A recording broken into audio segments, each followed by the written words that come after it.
Hey, it's Chris, Liege Games. Let's do this. Let's talk about this week's roundup, this week's Kickstarters, ones that are obviously catching all the eyes, ones that also are falling under the radar. So let's take a look. A lot of money, a lot of plastic, early thoughts, early impressions, a little bit of everything.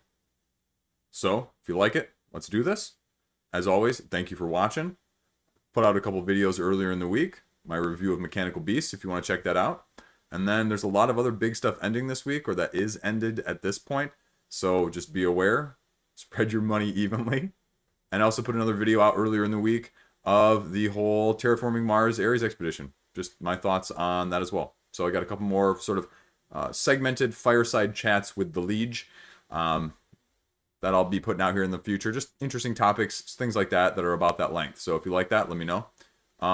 As always, thumb, subscribe, all that jazz, you know, blah, blah, blah, blah, blah. Let's do this. First up, I covered this one a couple weeks ago, and this was actually BattleFish. Capture the flag with fish in battle robots. I mean, just like it says. Well over its funding goal already, so that's great. And I think this was the one that ran sort of the pre-campaign, like the print and play last year, a year ago almost exactly. And now they've got sort of a crowd, a market, and it's clearly paying off because it's funded. And it's looking pretty steady, a lot more than a lot of the other games out there. So I wonder, just as a side note, like, if you're an indie developer and you do that and you get, you know, just the P&P for $1 out there for, you know, the exposure side of things, it's not a bad strategy, actually. So what are you doing in this game, though? Okay. What is BattleFish? Capture the flag, control for the seas, conquer them before they conquer you. Cards, attack your enemies, fortify your base, capture the flag. Ages 8 to 98. I love that. Little thrown in there. 2 to 6 players. Base game, standard cards, special cards, game boards, full rules right here. And I love the fact that you give this breakdown here on the page. You've heard me say it elsewhere. I just really like seeing that, so you get a glimpse of what you're actually doing without having to read the rules or of all the other components that are in the game normally in the first place. So I like seeing that. You attack or you fortify on your turn. Deploying fish to attack your opponent's base. If they don't have enough stuff to defend it, then they just one step closer to capturing the flag. Fortify it allows you to add cards as layers of defense. Stronger it is, obviously you're defending it. It's that straightforward. But check out the rules for more nuance. So the rules give you a little more detail in the fact that you're, you know, attacking either the person to your left or the person to your right, and that's sort of what this illustration is kind of hedging towards. And you can play anywhere up to 3 cards that then you flip over and lay, and it goes up against the stack that is fortifying the opponent's flag, and you compare. There are specialty cards that are going to have certain actions, retreat, reinforce, a bomb card that are going to give you a little bit of variability and a little bit of oomph, if you will. So let's see what else we got. Rewards here, $25, early bird, 200 backers. So are we at 200 backers already? No, we're not. 32 left. So great, there you go. Retail price at the higher level is $30. About what I'd expect. Straightforward. Again, get a little stickers, get a little other stuff. Retailer. Shipping anywhere in the US is $10. I mean, that's a good price. $35 for a straight up card game with a little bit of take that, a little bit of round robin, if you will. Now, again, would it be better if you could attack anyone? Well, yeah, maybe, but that helps mitigate things. It also keeps it a little more interesting. So that's BattleFish. It's funded. Check it out. Next up is Nexium Galaxy. It's sort of, I believe, sort of a smaller version of what they're going for here with the 4X sci-fi with the explore, expand, exploit, and exterminate side of things. So it's already almost 200% of its funding goal. Again, this one flying under the radar. Let's see why it's funded. So they have the basic, you know, star-ish exploring. You're conquering planets, building a fleet, capturing relics, you know, make it deeper with the expansion, asymmetrical factions, tech tree exploration, some more. So why this, though, is always the question.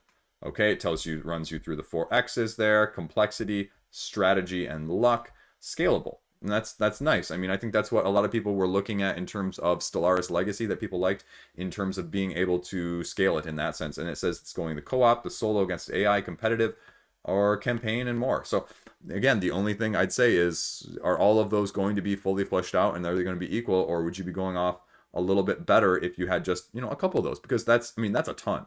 That's a ton of stuff, especially with the AI going in there. So, but I guess that's, I mean, that's a solo thing too. So What do you get in the core? Now they're calling the core 3X, and they add the exploration with the 4X expansion with the asteroids there. Okay. First 3-day backers get you a first player coin. And again, it's sort of the small box 4X, 29 euros. And everything you see here, great. Advanced guide, 45 euros. Again, for a small box, 45 euros. If the shipping price is right, that's not too bad. 75 is all, so you're getting the add-ons, which are a neoprene mat, fleet miniatures, and card sleeves. Okay, sure, whatever.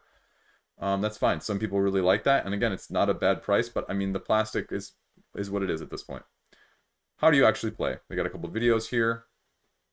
It's modular, and you're just trying to achieve the number of victories required to win, or there's many relics. Now, I guess that's an interesting side of things is, you know, when you're balancing this, as you saw with other games that are, you know, bigger, is one of these objectives demonstrably easier than the other? Like, if you think of, like, for example, Lords of Hellas, people were complaining, or people were noticing, I guess, just in the fact that one of the ways to win, you know, building monuments versus battling versus, you know, conquering amount of territories, one of them was distinctly easier than the other, or one of them they just didn't feel as strongly like they had to do. And so that's what you just need to be aware of. Like, when I think of Scythe, for example, as well, like, battling is like much, much, much lower. And oftentimes when people play it, and again, you can correct me if I'm wrong, my knowledge of Scythe is very preliminary at best, but battling is not thought to be the most productive thing you can do, and actually can be detrimental depending on the result.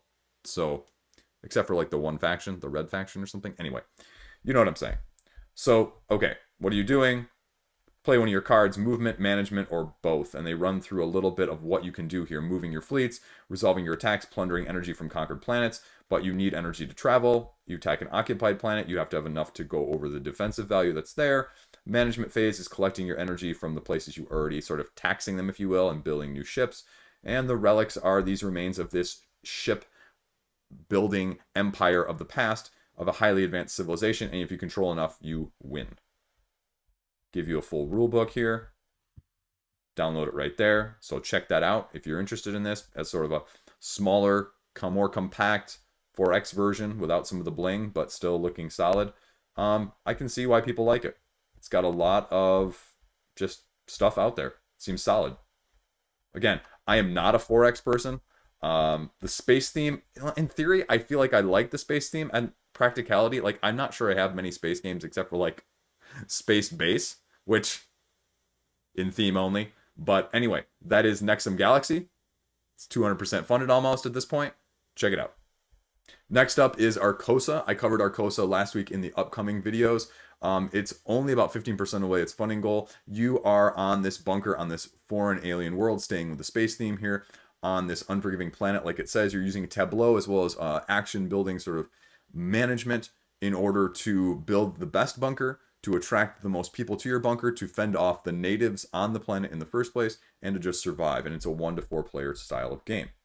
So what are you actually more specifically doing? Like I said, building your bunker, colonists, population fed, happy, rested, and, well, you know, the important thing of breathing. They talk about the Tableau management. You want to have the highest reputation. Colonists that you're recruiting each have their own set of unique skills, and you have to be careful how your rations are, because it also mentions booting 1 or 2 of them out in the airlock if you absolutely have to. Scavenge for resources, unique events when you're doing so, and how are you building your bunker in the first place with the bunker boards and the 29 unique rooms that they manage. Keep it appealing so that your populace is not unhappy with you. Happy colonists, more productive, less negatives. Reputation, yep, there you go. They give a little preview. Full rule book right here again. I like seeing full rulebook so far. This is good, good, good, people. And a couple playthroughs. Great. Drafting colonists and the bunkers, you know, give you this many combinations. So in case you're worried about, you know, having less combinations or less availability, they've definitely got it there. All of what you're getting. And so I like the way this is set up too. They don't show me all of that at the beginning. They show me it where it needs to be. Stretch goals. Okay. Campaign schedule. A couple videos, live streams. Balancing it, a little background on the story itself, and the people behind it, and the shipping. Okay, not bad at all. What's the price point? Again, £35. Okay, not bad. Yeah, 2 is getting at you a discount. you're looking at somewhere between about 60 bucks ish, 65 bucks for a game. And again, you know, this is a unique theme. It's definitely different aesthetically wise. But you know, clearly people aren't as enamored with it, or, you know, again, this is a super hard week to be going up against, and I think we've seen that the last 2 weeks, where stuff is also just falling under the radar. But, you know, it's interesting. It's got, you know, definitely the bunker building. It's sort of the Castles of Mad King Ludwig-esque, and a little bit of the population management as well, the little Civ side of things. So that's Arkosa. If you're interested, check it out. Next up is Kleptokittens. I covered it last week. Wasn't sure if it'd be launching, but it did. And so you are kittens trying to collect treasure. It's a variation of memory, because you are trying to collect the most, but if you get sprayed by the spray bottle, you can potentially lose all of your said goods, and you can see all of the various things that you're going to be collecting in that set. So you can see a little bit more of the art, but that's really about it. What's the price point? I mean, it's not a long Kickstarter page. $19 US. Shipping costs, actually, it's nice that they break it all down there for you. I think Kickstarter does that anyway most of the time. Shipping is charged after the campaign, okay? And shipping, shipping's equally the cost of the game itself to a lot of places. So, hopefully they can get a little bit more solid, or honestly, you just get established. You know, with something like this, if I was concerned about funding, I would just stay local. And I know people don't like that. People like staying wherever they are. And sometimes you can get a broader audience. But if it reduces your overhead, it reduces your shipping costs. And maybe you just do Australia, New Zealand. And you say, if that's where you're from, that's what you focus on. And you build up a bigger base that way. You know, your funding goal goes down. Your chances of succeeding go up. So maybe that helps. We'll see if it funds. But that is Kleptokittens. Check it out. Next up, we have Winterhaven Woods. Again, something I've never heard about before, but $10,000 already with 300 backers, and it's a family card drafting game and set collection, 1 to 6 players. So let's check it out. I like the aesthetic. I like the art. I'm very minimalistic in my tastes often, and so this very much appeals. 15 to 20 minutes. Okay, so what are you actually doing? Set collection, light player interaction, 3 rounds, scoring for your combinations, adding points based on your predators and the hunters that you get, balancing stealing from your opponents in terms of their critters, but being careful not to take too many, otherwise you're going to get penalized, and extra bonuses how you're able to actually put them together. So there's a solo mode, a little bit of a preview again. You can see here the solo mode a little bit as well, how you're playing, a little bit of reviews, comments, why Kickstarter, 126. Now, are these all different, like each aesthetic, or is there, you know, this many beavers, this many foxes? I don't know. 126 creature cards, $20 price point. Again, it's a great price point. Artist collection here, limited print art. Again, I really like that fox. That's kind of cool. Open Ocean add-on. This is the first game from this company. Stretch goals. Expansion cards added to every box during the campaign. So there you go. Winterhaven Legends. Again, I kind of like that. Lone Wolf, Great Stag. Super Squirrels. That's awesome. And Silver Fox and a Blue Hedgehog. Oh, that's awesome. I kind of like that. Funding goal, funding goal, funding goal. Community comments, community comments, community comments. It just seems straightforward. I just kind of like it. I can see why it's funded.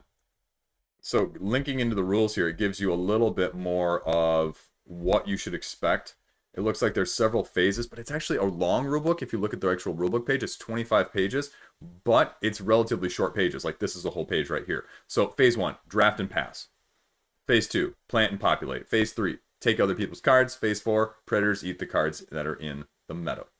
So it's relatively straightforward. They give a very detailed summary here of what you're doing, the symbols, the drafting phase, the different cards you're going to be having to deal with that are in the deck already.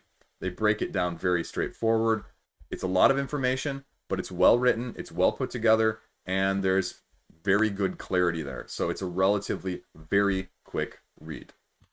So overall, I mean, I wasn't expecting to do this, but I'm going to click Remind Me on this one and see where this one ends up, because I may have to look at it, especially at that price point, and especially as a sort of more family game with an aesthetic I really like. So that is Winterhaven Woods.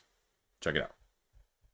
Next up, we have Graphic Novels Adventures from Van Ryder Games. Again, I'm not completely familiar with this whatsoever, and it's already got $46,000 though, and that's a significant amount. So people must be really aware of this. People must really like this sort of thing. Side note, like my 7-year-old is totally into graphic novels right now. Like he's reading graphic novels about the Smurfs. I mean, that's how into graphic novels he is. And so he is just digesting them. I mean, the kid is voracious in his appetite for reading. I mean, we have to tell him to go to bed like an hour and a half after we put him in bed now because he's just sitting there reading and reading and reading, which is an amazing, amazing thing. If you have kids out there, man, getting them involved on that side of things is the best way to go if they enjoy that and if you can do it in the first place. So I'm hoping his younger brother, sees that and gets jealous and starts to learn how to read too soon. So anyway, this is like a choose your own adventure, allowing you to interact and allowing you to participate in the graphic novel in the first place. And it looks like they've got a couple more themes. I think they're even allowing you to pick up some of the old ones as well. The main two, I believe, here are being the Space Brigade one and the Sherlock Holmes one. And they sort of run down what the features are going to be. So here's the Space Brigade. You're leading a team of tactical elite soldiers, and you're sent into a space station that's overrun by Veleptors, dinosaur race-like lizard men. So that are trying to retrieve the same sample that you are. So you're racing and you're infiltrating, and there you go. Dark Mage, here's another one. Dark Magician, Dark Powers, gain more power. Are you going to fall more to the dark side? And, the Grand Tournament. So I was wrong up top talking about the fact that it's Sherlock Holmes. So you're going to be fighting in a Grand Tournament with skills, sort of, Avatar, Mortal Kombat-esque, Street Fighter-esque, if you will. And there's the Sherlock Holmes one. And, man, I do like Sherlock Holmes. And a lot of people do. So you get sort of the clues. You can kind of see where you want to go, what pages you want to try to attempt to go. And so it's just a cool sort of concept. Like, I'm probably going to click Remind Me right now because, again, my son would probably love this. I didn't even put 2 and 2 together when I was talking about that a few minutes ago. So I may just have to get one of these, or this might be a great Christmas present for him if he's still really into that. That's the biggest problem with kids nowadays, right? Like, by the time this delivers, like in May 2022, is the kid going to look at me and be like, sorry, Dad, not interested in graphic novels anymore. That was so 2021. I could actually see that kid saying that to me. Anyway, add-ons, you can get all the single books for $15, single season for $80. Yeah, it's just cool. I understand. If my kid was just getting into reading and like this, yeah, it's saved right now for me. I'm going to check it out. You should check it out too, especially if you're interested from a gaming side of things or a kid side of things. There you go. Graphic Novel Adventures 2021. Next up, talked about this one last week, AEG's Big Night Premiere Convention Experience. Almost $30,000, 745 backers out of a possible 2,000 backers. And so it'll be interesting to see sort of like what Monolith did a couple years ago with like Claustrophobia, where they said, you know what, we've got this amount set. We're going to be basically using this as a pre-order. We're going to let you know in advance. And that's kind of what AEG did here. And Claustrophobia didn't sell out, I don't think. And so I wonder if this is going to do it or not. So it'll be interesting to see when this one gets closer. It's a short campaign of 10 days, so we'll see. And the mystery game that was sort of being teased on top of the 2 that I mentioned last week, Whirling Witchcraft and 10, is another expansion for their hit Tiny Towns, the Villagers expansion. And for $40, I mean, again, this reminds me very much of those board game subscription services, like the box services, where they say, hey, we're going to give you an MSRP of $100 and you're only going to pay $40 a month for this. That's kind of how I look at this. Like, I'm looking at 10, I'm looking at Whirling Witchcraft, I'm looking at Tiny Towns. I like Tiny Towns. I traded it away, though. It's a very, very thinky, very, very solid game. It's a great game. I know why people like it. At the same time, I didn't feel like I was having fun when I was playing it. Like, it was good, solid, if you will, but the fun factor was just missing for me. So I ended up getting rid of it. So that's not enticing for me. And these 2, again, this is by the makers, I believe 10 is of Point Salad. And so, I mean, a very good pedigree, very fun game. I think this is going to be a very fun game. This is sort of a resource management next level sort of game, while still being very easy to get to the table. And for me, I just look at that and I go, well, I don't know if I'm going to like any of those games. And so to spend $40 plus the 15 or so it is that to get the shipping, I could spend $55 in a game I know I truly like, and I'd rather have one game as opposed to 3 that I may like, even though the price point and the value of this is significantly there. And that was the big question I raised last week too, is what was the value going to be? And clearly the value is good, but it's also not enticing to me enough for something like, War Chest or Space Base, because those would be, really, really enticing if it was up that route. But, you know, will this Whirling Witchcraft especially be similar to that in the past? I mean, yeah, I mean, it may be, but I don't feel like I'm interested in it that much. So I'd rather see the reviews and I'd rather pick it up at a higher price than regret it because I just don't know. So, and I can't believe that there's a $25 MSRP for this because I feel like those games go for like 12 to 15 bucks at retail everywhere. So it is what it is. But I mean, yes. Is this all worth, you know, more than what you're paying? Even with the $13 shipping for the US here, I thought it was 15 earlier. Yeah, it is clearly. But again, I'd rather save my money and spend that $53 somewhere else for one game that I like. But I can see why it's clearly well above what it was funding, and whether or not it's going to sell out is going to be the big question. So that is AEG's Big Game Night, the trio of games. Check it out. Next up, we have Casual Game Insider, the board game magazine, and their 10th year. They are already 250% funded, and that's impressive. Again, $25,000 for this. You know, again, I've seen it in passing. I've never personally experienced it or been interested sometimes on this side of things. But I mean, again, there's a market for it. And it's a quarterly print that really has a following. And I respect that. That's great. I mean, you're putting something out that people like. They've got some in-depth stuff. They've got a lot of community, a free print and play that goes along with it. And I mean, it's just a good read from what it sounds like. I mean, you have all these backer testaments, and if it wasn't a good quality product, one, they wouldn't be in their 10th year. Two, they wouldn't be getting anywhere near this amount of money. So I look at it just from that side of things. And they even give you a free PDF if you want to sample what the 2021 issue is going to look like. Advertising and sponsorship there by those guys. Yeah. So what's the price point there? 1 year is only $10. Print upgrade. Print subscription, including the PDF, is $20. And this is for existing ones. Interesting. That's cool. Returning visitors, $40 gets you a digital lifetime subscription, and $50. So yeah, makes sense. I can see why people like it. Supporting the community. That is Casual Game Insider, board game magazine. Check it out. Next up, we have Kroma. I talked about Kroma last week as well, and this is the multi-shaped, multi-color tile laying, tile color combining board game. And you can see it's already raised $23,000, which would be great, except for the fact that the goal is $115,000. And again, when I talked about this last week, my main concern was price point because it's a 1 to 3 player game. It's an abstract game, but you're using this light component, which I have to imagine as an electronic component, it's going to be very expensive from a production side of things. And, you know, skipping to that, you know, spoilers, you know, not burying the lead here. The base game is $79. If you want an obsidian plastic frame around it, it's going to cost you $20 more. And you're also getting with both of these a solo mode with team puzzles as well.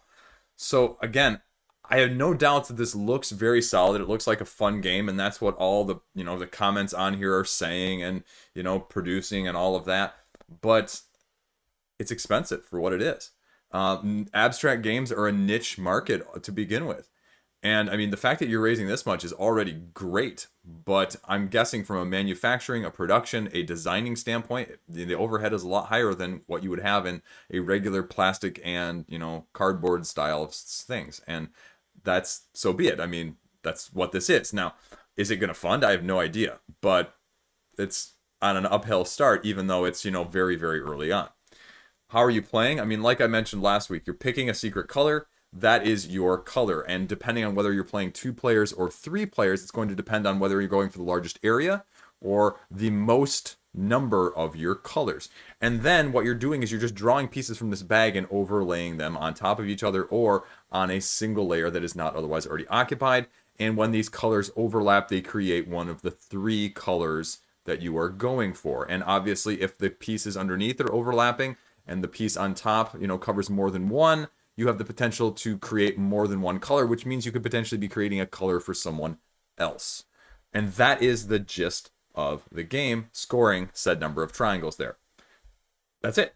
You can download the full rules. Why back now? I mean, a Kickstarter exclusive triangle box. I mean, I guess solo mode and team puzzles are going to be there as well. That would be my only question is I don't see the reason to get it now. Like, my concern would be that I'd look at this and I have concerns from a price standpoint at a retail side of things, if that is ultimately the goal, especially when they say, you know, exclusive only on Kickstarter here. Because I could see this ending up in a shop somewhere for $49.99. Again, I could be completely wrong, but it's just where my head goes in these situations. So I have to at least put it out there. Now, again, you got some previews, you've got a bunch of, comments there. And I mean, shipping's fine. Shipping is very good in the US mainland. Everywhere else, it's a bit more expensive. And especially in some of these areas, I mean, you're essentially looking at $100 for this abstract game. So, and $100 for an abstract game is tough. That's a lot, especially when all the abstract games out there are relatively highly well thought of, and you can get for a third of that for one of the highest rated abstract games on the market, period, in the last 2 decades. So it's got an uphill battle, but it's definitely unique. It's definitely different. If you're interested, that is Kroma. Check it out.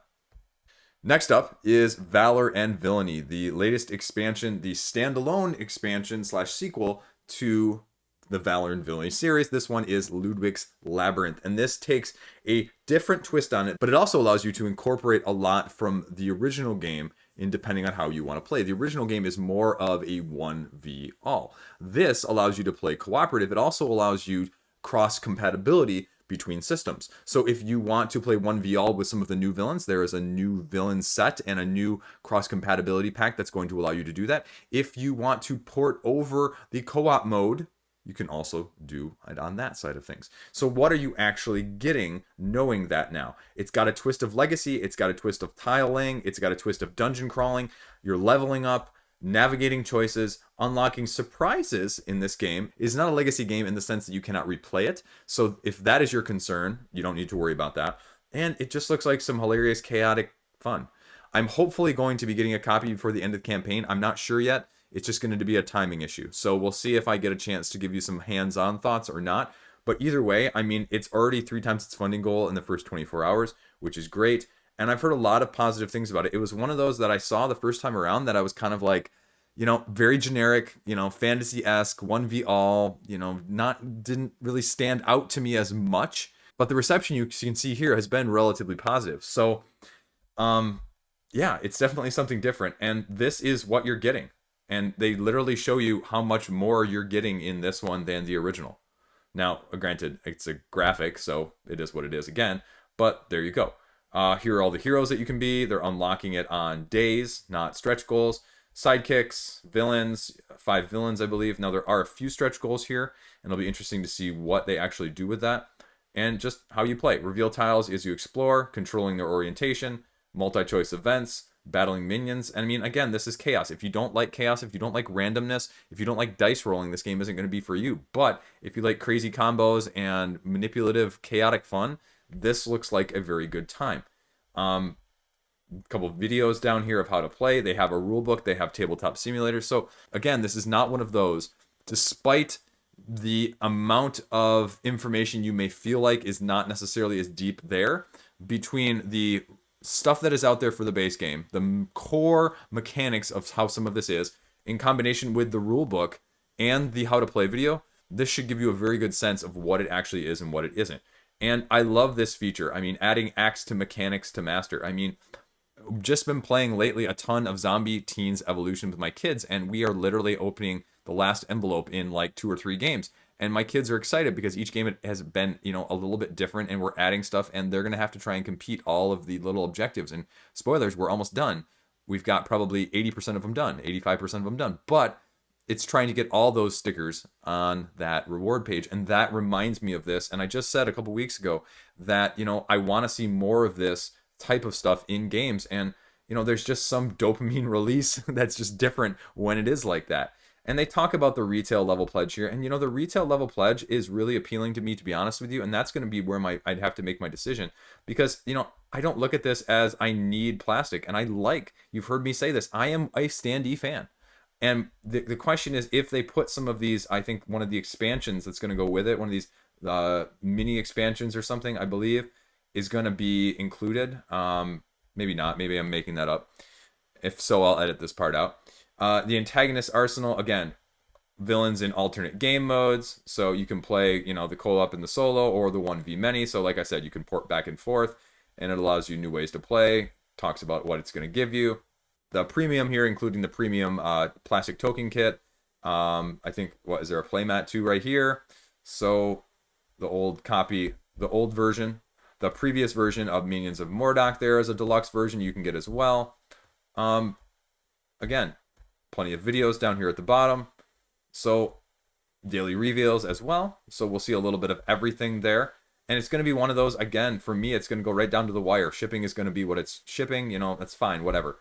But I mean, they even put the disclaimer. So volatile. So you may notice higher shipping prices. So, I mean, again, people are putting it out there. So I think this is, again, I think is a very solid project because you're taking an engine that is known, you're taking an engine that is well thought of, and you're just doing it in a slightly different manner. And those turn out to be very well, as we have seen relatively recently. So I think you're getting a solid expansion standalone situation here. Whether or not you want to incorporate the new stuff or go completely new, the choice is yours, but that is Valor and Villainy, Ludwik's Labyrinth. Next up is Start 'em Up. Now, I talked about this one as well last week, the deck building card game where you are entrepreneurs and startups, and you are trying to casually start your business up and be successful in earning the most money. And it's a unique deck builder, as it says, where you're just trying to complete the most wild adventures and projects that you can. So there you go. You get to see a little bit of what's inside the box, the emotion cards that are going to be playing a role in this, as well as the bonus cards, the opponent cards. So it goes through exactly everything you need to know on the page. Pick your emotion, how it's going to affect you, either positive, negatively, or neutral. That can help you or not. Validate, so you have to earn users. So users that are going to support you. And so you need validation points as displayed on the project card. And then you need to basically collect them under the project card in order to complete it. And then you do the task that you want to go for to get a card. Add up those energy points remaining in the cards in your hand. And then, you know, grab the new ones that you just got. And the ones you use go to the discard pile. And new ones you got go there too. Draw new cards, rinse, and repeat. So, I mean, it's straightforward. How different is it? The aesthetic is slightly, I mean, that's not exactly my appealing aesthetic, but it's definitely a different twist on the theme in terms of deck building as well. So what's the price point here? 25 euros, and they say shipping is on them for the first 50 backers. So interesting. Interesting way of going about doing it. Especially as I just mentioned with Valor and Villainy, right? Where shipping could be all of a sudden through the roof. So it is, you know, probably about a third of the way funded right now. So we'll see what ends up happening with it. And if you're interested in a different twist on the deck building, that is Start Them Up. Finally, buried the lead here, and this is Six Siege, the Rainbow Six inspired board game from Mythic. A lot of money, a lot of plastic. It's a 1v1, potentially up a 2v2, but 1v1 mainly skirmish style game where one side is playing as the attackers and one side is playing as defenders in one of two base game maps that you can be playing. Now you can see I'm backing right now because I want to follow along and see what happens. I'm interested, but I've said very clearly in the past too that this is a game that is hard for me to get to the table, and so that's really going to be what is the ultimate determiner. Do I actually think I can get it to the table? Now, what do you need to know? What are the pledge levels right now? You can see I'm going for the Trooper Pledge. You'll notice, though, that does not say all in because the all in has a few other things. And the other thing I'll point out right now with these pledges is not only do they have content for the game, but they also start throwing in companion applications. They start throwing in a few other things at the bottom, free access to the companion app, and then free codes for Rainbow Six Siege video game skins. And I don't really need skins. So, I mean, I guess, yes, you're trying to cross over to that video game crowd, but anyway, $69 pledge will get you the base game. Depending on what unlocks are, that's going to be the big question. Does this situation remain true as with several of the other big ones recently where this core pledge is the best value? Because some of these expansions sometimes, frankly speaking, are just overpriced, and that's where the margin is for the company. So, I mean, I understand it both ways. This is that all-in pledge that I was talking about for an additional $70. So, you can see its heavy tactical nature. And attackers, tear down the walls, reach your objectives. Defenders, just thwart them. You know, there you go. Based heavily off of the video game. They have a mission rulebook out here already to begin with, so I will be diving into that very heavily this weekend. And, you know, they throw this at the beginning, which, again, I've mentioned this in my video earlier this week, like, you know, daily unlocks. Okay, well, most of the daily unlocks here are going to be exclusives, won't be available later, but get your game faster, bigger, better, and cheaper. You know, Faster, I don't care about. Bigger, well, in what way? Better? Better's weird. Why would you say better? You know, that's a very interesting word to use there. Maybe I'm digging too much into semantics. And then this one, they even say you can buy later in the Pledge Manager. So it's not necessarily that exclusive yet, at least. All the big guys have quotes on there. What's in the box, it runs through each of the names and what their differences are and what their little special abilities are a little bit. Armor token plates, fire overlays, barbed wire. And then it sort of gives you a little bit of what you're going to be doing. Like I mentioned, the double-sided board, all of the other sort of rings that will allow you to differentiate who's who, because otherwise that would be a big issue.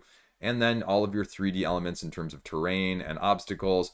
And then you start getting into the pledge levels that I mentioned, and this is where it starts to get very interesting because it starts to do this little skins thing where you can vote for skins of attackers and defenders. Anyway, that's not my world, but daily unlocks, add-ons. So here's the interesting thing, and all of these obviously require the core, but then they tell you a little bit about what this expansion is bringing, and this is the thing that really reminds me of Marvel United, because I think looking back on it, you know, a year or two after you get it, you'll be able to tell, oh yeah, this expansion was worth it, this expansion wasn't. And then how balanced are these? Because, you know, with this many expansions, with literally 5 expansions, plus now 4 maps that you all need to balance, that's a lot.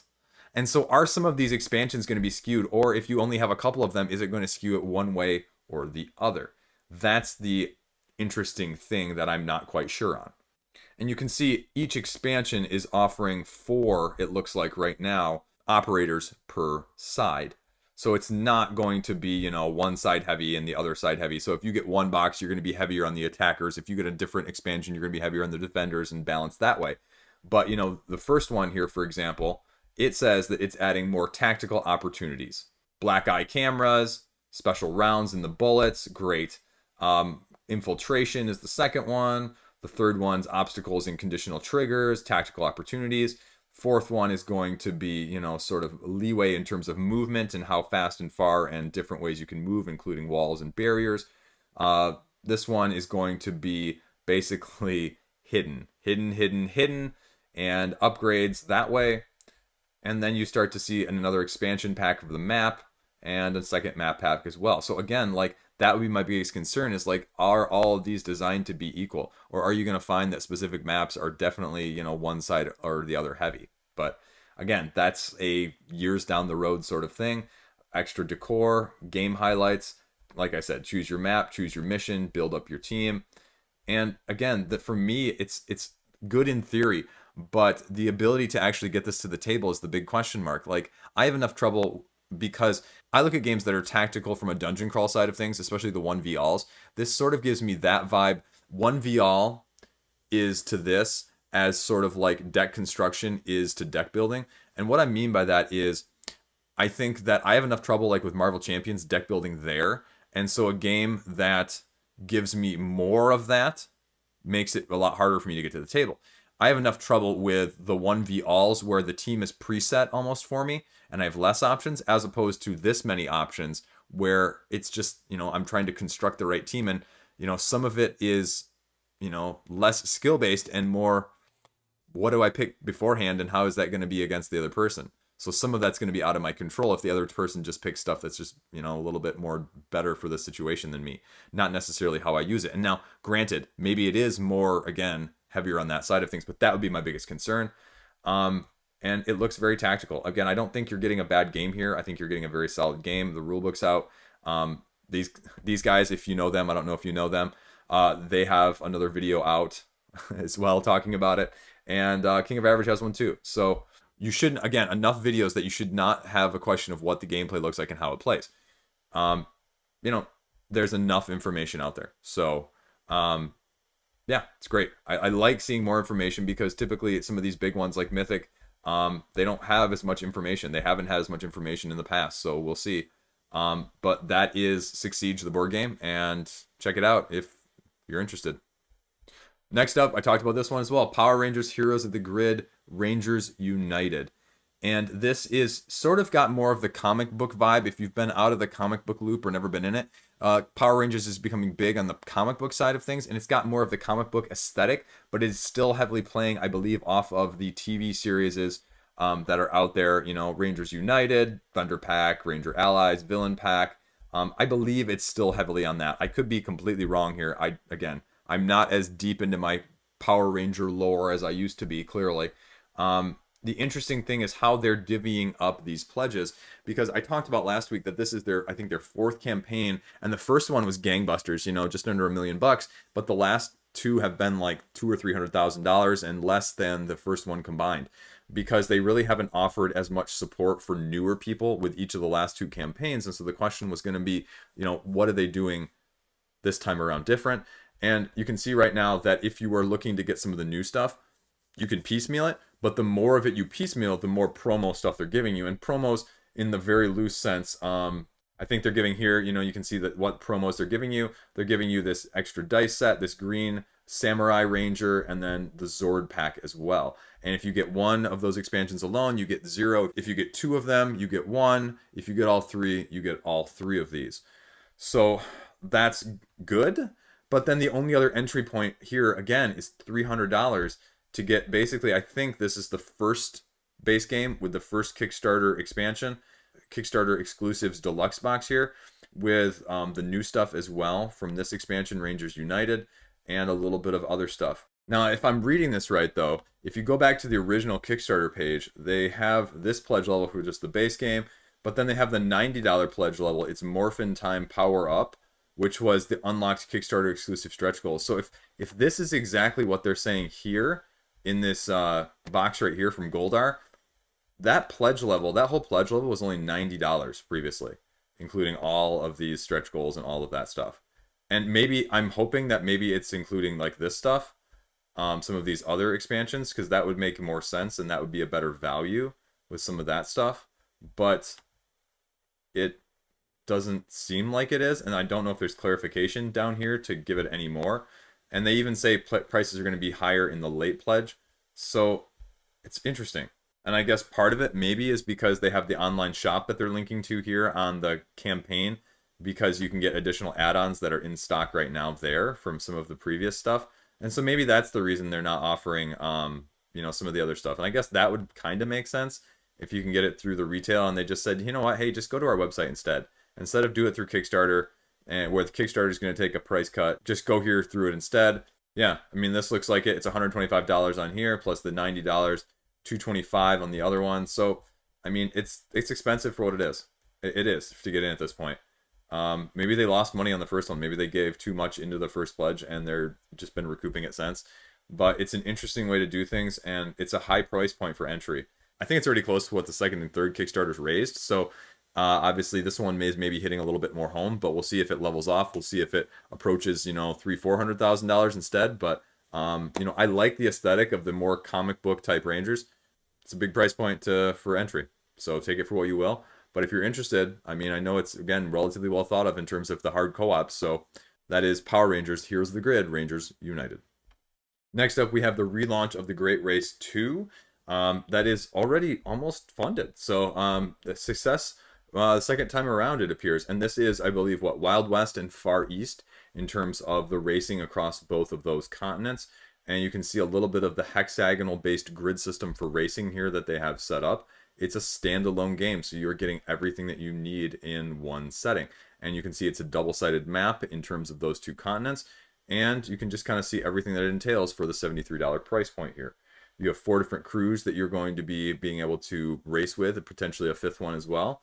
Experience boards in terms of different modules that are going to be usable when you are playing. And then there's also a campaign mode and a solo mode, so in case anything you're interested in. Now this is the Wild West and Far East expansion down here as well. So if you just have, I'm assuming if you just have the other version, and you can get maybe just the standalone edition to the Great Race 1. I'm guessing that's what this is. Yeah. So you can get just the stuff you need in case you have the base game originally. And if you want the base game you can get it here.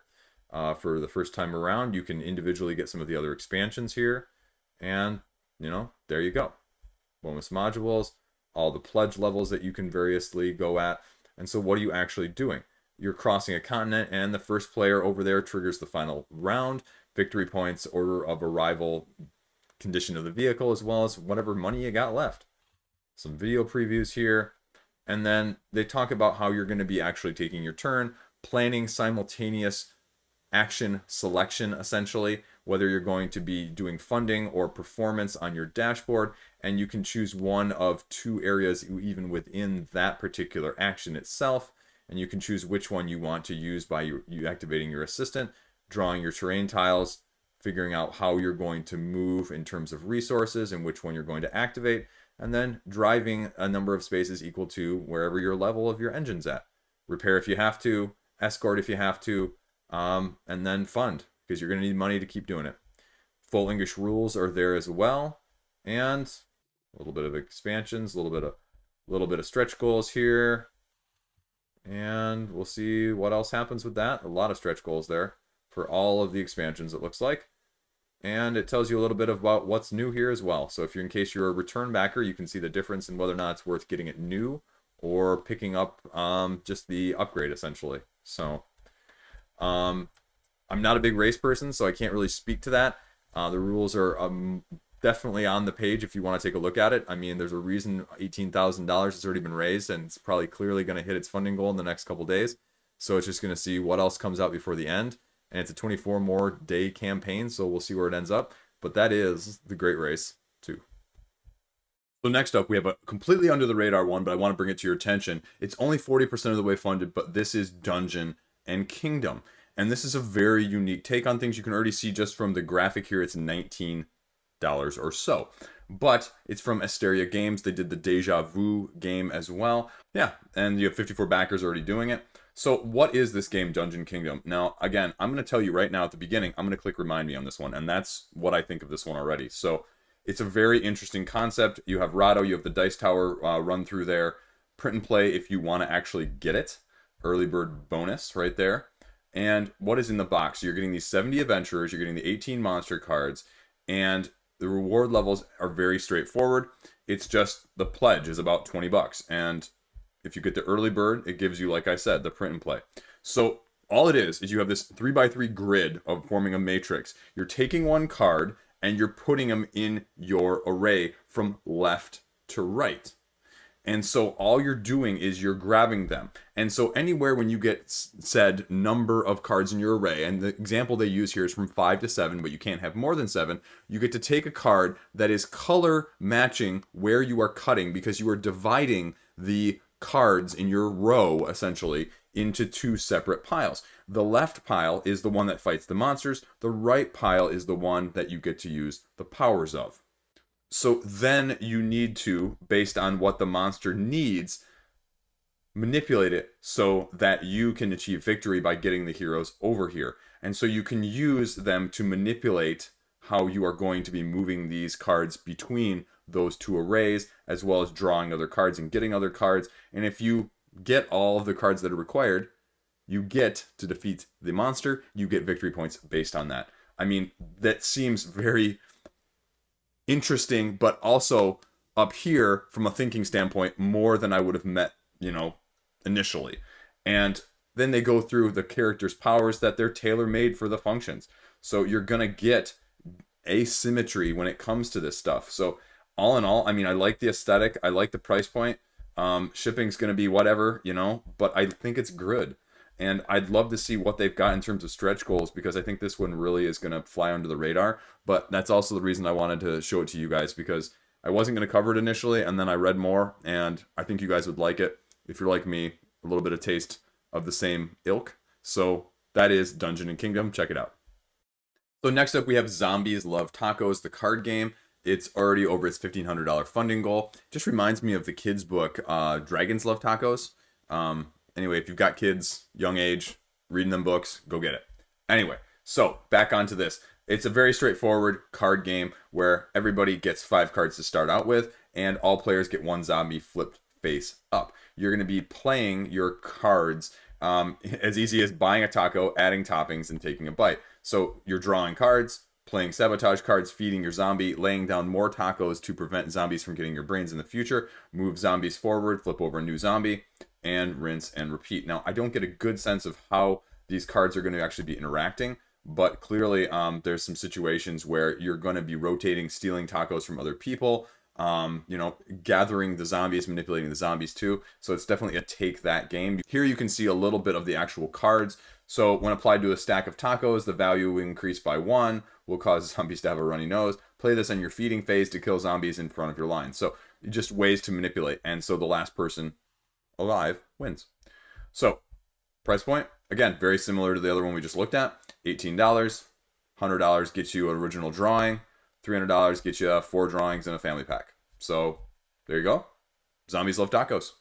Straightforward. Check it out. Now we have Toxic Potato. Again, the words that come out of my mouth when I read from these things is just incredible. Hot potato to the extreme if you're familiar with the old school hot potato game. It is already almost halfway funded, so we'll see. Let's see what it actually is. So, how are you playing Ultimate Hot Potato, essentially? Okay, they tell you how to back. Everyone but one player is dealt a Toxic Potato. You're passing those around. You're trying to have cards that are going to allow you to avoid them, but also if something like this, the radioactive or the hazmat card played, you get smashed. But if you have a way to save yourself, you can. Last one standing wins. They go through some of the cards here. The reward tiers. Looks like they're doing another one of these where they have, you know, 3 or 4 expansions thrown in. Early bird plus 3 expansions is going to cost you $40. Double is going to cost you $65. It goes through a little bit of the cards that you're going to be getting. A little bit of the expansion stuff in there. Each adding a couple of different cards. Stretch goals when they fund. And a few videos down here at the bottom. So, very straightforward. Again, 2 straightforward card games in a row. That's Toxic Potato. It's doing well so far. Let's see if it funds. Check it out. Sorry about that in the middle. Camera just decided to go out in the middle of filming, but you know, the audio was still working and the display capture was still working. So, you know, you got a bonus. You didn't even have to see me. That's like a plus, right? Anyway, definitely stuff on the radar. That Dungeon and Kingdom, big surprise. Siege 6, I'm going to have, you know, my eyes on. Valor and Villainy 2. Again, this could be a very expensive next, like, 30 to 40 days on Kickstarter. Like, I have held off. I know I commented on the other video earlier this week about the top 10 Kickstarters of 2021. In case you missed it, check it out. I've only backed 8 so far this year, which some people are like, oh my gosh, 8. I mean, that's barely one a month. So I feel actually pretty good about that, right?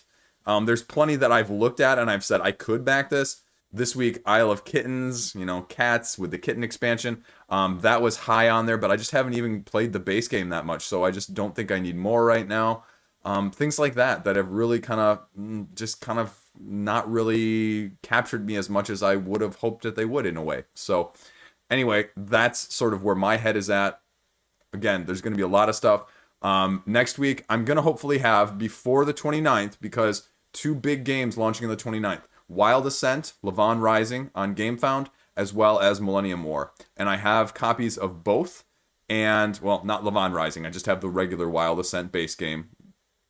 But I'm going to be trying to get reviews out at or very near after the launch, so that, you know, you can have a little bit of information right from me if you so choose, I guess. I don't know. But there's plenty of other stuff out there, too. I'm sure Levon Rising is going to be in plenty of big name channel hands. The Millennium War, there's already a how to play video out from the Dice Tower preview people. So you can check that out. It's very well done. I've looked at it myself already. And that's just sort of what's on the horizon and whatever else comes up. So it's going to be a heck of a last week of June. As always, thanks for watching. Tomorrow's video, the upcoming for next week, will include obviously those 2 plus a plethora of others. So if you're interested, check that out as well. It's going to be a good time. As always, stay classy. See you around. Thanks for watching.